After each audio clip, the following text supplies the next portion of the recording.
ଆସିଛି ସୁଯୋଗ ପ୍ରଭୁ ନାହାନ୍ତି ତ ତୁମ ପରେ କ୍ଷୁଧ ଖ୍ରୀଷ୍ଟଙ୍କୁ କରହେ ତ୍ୱରିତେ ସାକ୍ଷାତ ଶେଷ ବିଚାରର ଦିନ ଯେ ନିକଟ ବିବେଚ। প্রিয় শ্রোতা বন্ধু, প্রভু খ্রিস্টଙ୍କ ସର୍ବୋନ୍ନତ ନାମରେ ଆପଣଙ୍କୁ ଶୁଭେଚ୍ଛା। ପବିତ୍ର ବାଇବଲର ମାଥିଉ ଲିଖିତ ସୁସମାଚାର 3 ଅଧ୍ୟାୟର 13 ପଦରେ ଆମେ ଏହିପରି ପାଠ କରୁ। ସେତେବେଳେ ଯୀଶୁ ଯୋହନଙ୍କ ଦ୍ୱାରା ବାପ୍ତିଜିତ ହେବା ନିମନ୍ତେ ଗାଲିଲିରୁ ଜର୍ଦ୍ଦନକୁ ଆସିଲେ।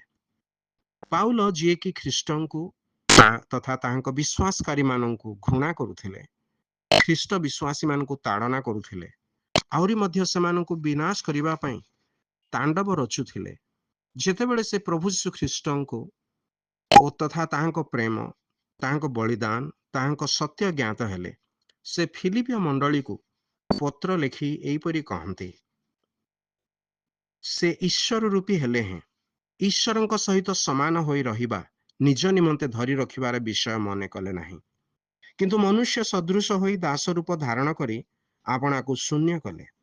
ପୁଣି ମନୁଷ୍ୟ ଭାବରେ ଦେଖାଯାଇ ମୃତ୍ୟୁ ପର୍ଯ୍ୟନ୍ତ, ହଁ କ୍ରୁଶୀୟ ମୃତ୍ୟୁ ପର୍ଯ୍ୟନ୍ତ ଆଜ୍ଞାବହ ହୋଇ ଆପଣାକୁ ଅବନତ କଲେ। ଯେତେବେଳେ ଯୋହନ ଲୋକମାନଙ୍କୁ ମନ ପରିବର୍ତ୍ତନର ବାପ୍ତିସ୍ମ ଜଳରେ ଦେଉଥିଲେ, ସେତେବେଳେ ପ୍ରଭୁ ଯୀଶୁ ତାଙ୍କ ନିକଟକୁ ଆସି ବାପ୍ତିଜିତ ହେଲେ।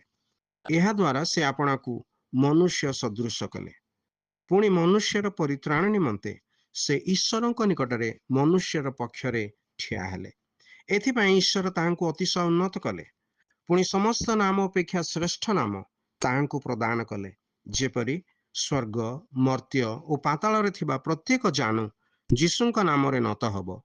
ପୁଣି ପିତା ଈଶ୍ୱରଙ୍କ ଗୌରବ ନିମନ୍ତେ ପ୍ରତ୍ୟେକ ଜିହ୍ୱା ସ୍ୱୀକାର କରିବ ଯେ ଯୀଶୁ ଖ୍ରୀଷ୍ଟ ପ୍ରଭୁ ଅଟନ୍ତି। ଯେଉଁ ପ୍ରଭୁ ଯୀଶୁ ଈଶ୍ୱର ହୋଇ ସୁଦ୍ଧା ଆମର ପରିତ୍ରାଣ ନିମନ୍ତେ ମନୁଷ୍ୟ ରୂପ ଧାରଣ କଲେ, ମନୁଷ୍ୟ ସଦୃଶ ହେଲେ, ତାହାଙ୍କଠାରେ ଆପଣ ବିଶ୍ୱାସ କରି ଯେପରି ପରିତ୍ରାଣ ପ୍ରାପ୍ତ ହେବେ, ଈଶ୍ୱରଙ୍କ ନିକଟରେ ଆପଣଙ୍କ ପାଇଁ ଆମର ଏହି ପ୍ରାର୍ଥନା।